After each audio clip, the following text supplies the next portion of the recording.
Hello, আসসালামু আলাইকুম বন্ধুরা, কেমন আছেন? আমার ছেলে হুসাইন অনেক দিন ধরে কান্নাকাটি করছেন, বাবা আমাকে একটা ছোট বাইক কিনে দাও।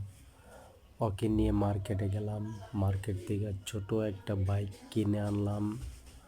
একবারে অনেক ছোট, ভেরি স্মল বাইক, দেখতে অসাধারণ, খুবই সুন্দর বাইকটা। আশা করি আপনারা বাইকটা দেখে পছন্দ হবে। ছেলে আমার অনেক খুশি বাইকটা দেখে। বাবা বাবা বলে, অসাধারণ বলতেছে। বাবা খুব খুশি বাইকটা দেখে। ওই নিজেই বাইকের উপরে চড়ে, বাইকটা দেখে খুব খুশি। আপনারা বাইকটা ভিডিওটা শেয়ার করে দেন ভাই।